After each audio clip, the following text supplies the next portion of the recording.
Muy buenos días, tengan todos ustedes amigos que nos acompañan en este su programa Haciendo Historia en tu Comunidad, que se transmite cada viernes a las 8 de la mañana y se repite a las 10:40.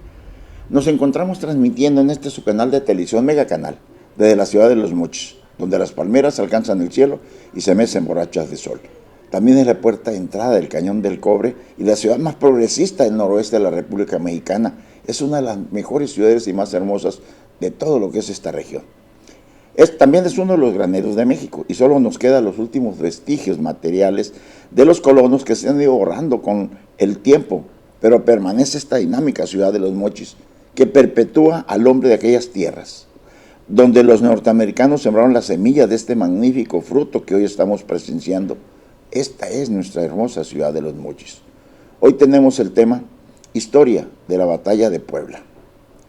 Este 5 de mayo se conmemora el 155 aniversario de la Batalla de Puebla, que tuvo lugar en el año de 1862, cuando México era presidido por Benito Juárez García y fue atacado por el ejército francés, que en ese entonces era considerado como invencible, ya que no había perdido una batalla en más de 50 años. La historia de la Batalla de Puebla es sin duda un episodio que los mexicanos debemos conocer y admirar. Te explicaremos brevemente, mediante un resumen de algunos puntos destacados de la Batalla de Puebla, para tratar de ayudarte a comprender de una mejor manera qué es lo que ha sucedido en este conflicto y por qué es tan importante para los mexicanos el celebrar esta fecha. En octubre de 1861, Francia, Inglaterra y España suscribieron la Convención de Londres, en la cual se comprometieron a enviar contingentes militares a México, ya que este tenía una gran deuda de más de 80 millones de pesos, aproximadamente eran 69 millones para los ingleses, 9 millones para los españoles y 2 millones para los franceses. La alianza tripartita amenazaba al presidente Benito Juárez García con una invasión inminente si no se saldaba por completo la deuda que México tenía con los 3 países europeos. Pero Benito Juárez García responde con un exhorto para lograr un arreglo amistoso y los invitó a conferenciar. Sin embargo, sabía que había una guerra inminente y trataba de proteger a la Ciudad de México, trasladando pertrechos y ordenó la fortificación de Puebla. Creó el Ejército de Oriente y el hombre que designó para el mando fue el general Ignacio Zaragoza.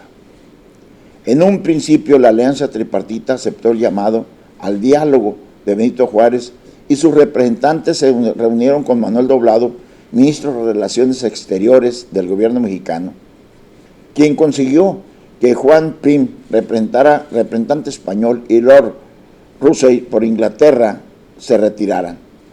Y este acuerdo se reconoce como los tratados preliminares de la Soledad. El 5 de marzo, cuando aún se realizaban las negociaciones de los tratados de Soledad, llegó a Veracruz un contingente militar francés bajo el mando de Charles Ferdinand Latrille, conde de Lorens. A finales de abril, Lawrence desconoció los tratados de Soledad y se puso en marcha junto con sus efectivos hacia Puebla, con el fin de conquistar la Ciudad de México. Antes del 5 de mayo, el día 28 de abril de 1862, tuvo lugar un enfrentamiento conocido como la Batalla de las Cumbres entre el ejército expedicionario de francés y el ejército mexicano. En este conflicto hubo cerca de 500 bajas francesas, en contra de apenas 50 bajas mexicanas. Pese a esto, el ejército expedicionario francés consiguió hacerse con el control del paso de Acultzingo. Después de la batalla de las Cumbres, el conde de Lawrence conservaba su confianza y mandó decirle a Napoleón III que somos tan superiores a los mexicanos en organización, en disciplina, raza, moral y refinamiento de sensibilidades, que le ruego anunciar a su majestad imperial Napoleón III que a partir de este momento y al mando de nuestros 6,000 valientes soldados, ya soy dueño de todo México. El 2 de mayo parte el ejército expedicionario francés desde San Agustín del Palmar, en Veracruz, con rumbo para cruzar la Sierra Madre Oriental y dirigirse hacia Puebla, ya que era un paso obligado para lograr la capital del país. Cabe señalar que el partido conservador apoyaba la invasión francesa e incluso formaba parte de las guerrillas que atacaron en varias ocasiones al ejército de Oriente. Otros generales mexicanos también participaron en la defensa de Puebla, como es el caso de las tropas de Oaxaca dirigidas por Porfirio Díaz. El centro de la línea lo defendía Francisco Lamadrid con las tropas del Estado de México y de San Luis Potosí. La izquierda se apoyó en el cerro de Acueyamatepec, ubicado en el norte de la ciudad, y en cuya cumbre se ubicaban las fuentes de Loreto y de Guadalupe, con el general Miguel Negrete a la cabeza de la segunda división de infantería. El 5 de mayo, a las 9:15, aparecen los franceses en el horizonte, pero no sino hasta las 11:15 de la mañana, cuando comienza la hostilidad, anunciándose con un cañonazo desde el fuerte de Guadalupe y acompañado por el repique de las campanas de la ciudad. El conde de Leones ordenó que maniobras sorpresivas que dividió a la columna francesa en dos y que da como resultado a 4,000 hombres marchando para atacar los fuertes de Loreto y de Guadalupe. Esta división pudo ser la causa de la derrota francesa, ya que los mexicanos contaban con la ventaja de estas posiciones. El 6º Batallón de Guardia Nacional del Estado de Puebla, bajo el mando del entonces coronel Juan Nepomuceno Méndez, fue el primer cuerpo del Ejército de Oriente en hacer frente a los franceses, al ubicarse en la línea comprendida entre los fuertes y rechazar sus ataques. Varios embates franceses fueron repelidos por la resistencia del ejército mexicano, como es el caso de los Suavos, el regimiento de élite de la infantería francesa, quienes iniciaron un sigiloso ascenso hacia el fuerte de Guadalupe, pero fuertes fueron recibidos con bayonetas y obligados a retroceder. El coronel mexicano José Rojo avisó a Antonio Álvarez que era tiempo de que la caballería mexicana entrara en acción para alcanzar una victoria completa. Ordenó a los carabineros de Pachuca cargar sobre los restos de la columna, disparando sus carabinas y lanzando mandos dobles de sable sobre los franceses, siendo totalmente rechazados.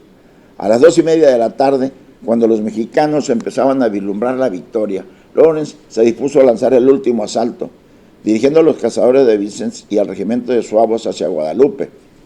Zaragoza dispuso que el batallón Reforma de San Luis Potosí saliera en auxilio de los fuertes. Luego de ser repelido por última vez, las fuerzas del ejército francés comenzaron a huir completamente dispersos. Se replegaron a la hacienda de Los Álamos para finalmente retirarse hacia Amozoc. En Palacio Nacional de la Ciudad de México se sabía poco acerca del conflicto, más allá del telegrama recibido a las 12:30 en el que Zaragoza avisaba que el intercambio de fuego había iniciado. A raíz de la incertidumbre, el gobierno había hecho salir precipitadamente al general Florencio Antillón al mando de los batallones de Guanajuato, quedando como guardianes de la capital solo 2,000 hombres del regimiento de caroceros capitalinos. A las 4:15 de la tarde finalmente se recibió un nuevo telegrama.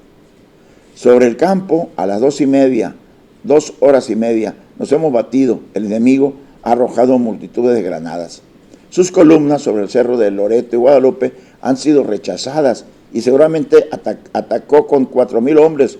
Todo su impulso fue sobre el cerro. En ese momento se retiraron las columnas francesas y avanzaron sobre ellas. Comienza un nuevo aguacero. Así lo comentó don Ignacio Zaragoza. Finalmente, a las 5:49 de la tarde, Zaragoza anunció la victoria. Las armas del Supremo Gobierno se han cubierto de gloria. El enemigo ha hecho esfuerzos supremos por apoderarse del Cerro de Guadalupe, que atacó por el oriente de izquierda y derecha durante 3 horas.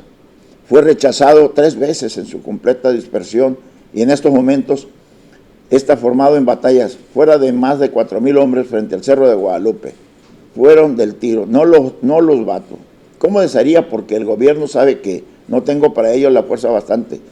Calculo la pérdida del enemigo que llegó hasta las fosas de Guadalupe en sus ataques de 600 o 700 entre muertos y heridos. 400 habremos tenido nosotros. Quiero se dar cuenta de esta parte al señor presidente. Este 5 interesante alrededor de la batalla de Puebla, el 5 de septiembre de 1862, todavía cuartelado en Puebla, el general Zaragoza contrajo tifo y falleció 3 días después. El general conservador Miguel Negrete abandonó el Partido Conservador y se puso de posición de Zaragoza con la siguiente frase: yo tengo patria antes que partido. El ejército mexicano ganó una batalla, pero el ejército francés atacó nuevamente a Puebla con refuerzos y mejores estrategias, dando como resultado una victoria que desembocaría en el posterior establecimiento del Segundo Imperio Mexicano.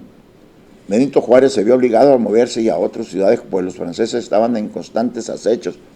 Había ocupado la capital. Las ciudades ocupadas por Juárez fueron San Luis Potosí, Monterrey, Saltillo, Chihuahua y Paso del Norte. Al final de la guerra en contra de Francia, México logró vencer, y en honor a Juárez es que Paso del Norte cambió de nombre por lo que hoy conocemos como Ciudad Juárez.